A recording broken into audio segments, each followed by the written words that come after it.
For the Budget Committee, Mr. Van Hollen, for yielding. The American public are rightfully very distressed with the Congress of the United States. They're distressed at a time of great challenge and great risk that we fiddle while the debt threatens to burn us, to place our country in the position of being adjudged un-creditworthy. That is not worthy of this Congress or any one of us that serves in this Congress. We have 14 days, according to the Secretary-Treasurer, until such time as America will be unable to pay its obligations, whether to foreigners or to people in this country.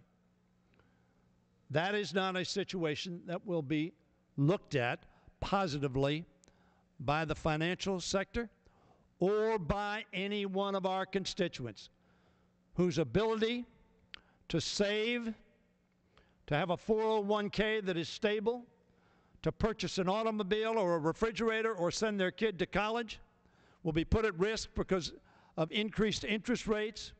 Not one of us will be held harmless if this Congress fails to do its duty. Now, ladies and gentlemen, we have had a number of efforts to get us to where we needed to be to get back to fiscal responsibility. I'm amused when I hear our new members talk about the fiscal irresponsibility, because I've served here long enough to know that the two presidents on whose the debt was raised most were Ronald Reagan, 186% increase from the $985 billion total debt when Ronald Reagan took office to over $2.8 trillion, and George Bush II, who increased the national debt 86%. Did he do it alone? Of course not. Did we all do it? Republicans and Democrats? Yes. Now, Democrats believe that the debt was raised because we bought things on the Republican watch that were not paid for. That's indisputable. You cannot argue that. Those are the facts. The fact is, did we do the same in the Obama administration? We did. Why? Because we had to respond to the deepest recession we have seen. We didn't create enough jobs. In fact, we lost jobs. So we bring a bill to the floor some weeks ago to address the creditworthiness of the United States of America. And the chairman of the Ways and Means Committee said we offer this bill to fail. Not to solve the problem, to fail.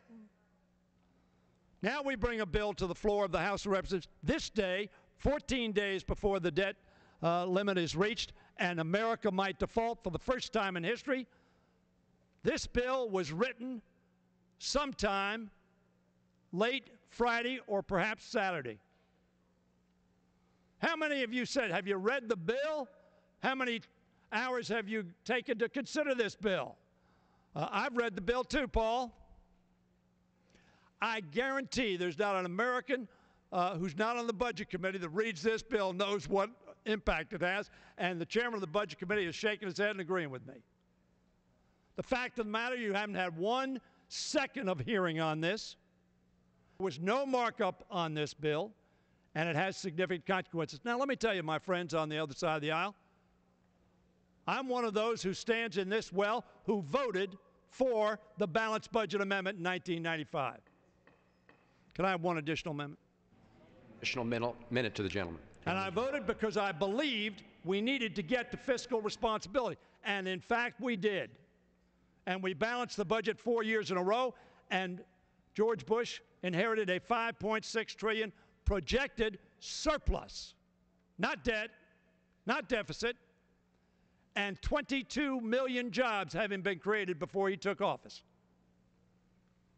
And 8 years later, we had increased the debt by $5 trillion. Now, I'm not going to vote for the balanced budget amendment, and I urge my colleagues to reject this bill, which has no chance of passage. And we need to stop fiddling, and we need to do our work and make sure America can pay its debts. Because if it can't, every one of our constituents will lose, and our country will lose. Our oath of office was to preserve and protect. Defeat this ill-advised, ill-timed, unconsidered piece of legislation, and let us move to fiscal responsibility in a way that will bring us all together in a bipartisan way, as Bowles Simpson tried to do, as Biden tried to do, and as, frankly, Mr. Boehner and the President tried to do. Let's get to that objective. The country deserves it. Members are reminded to address their remarks to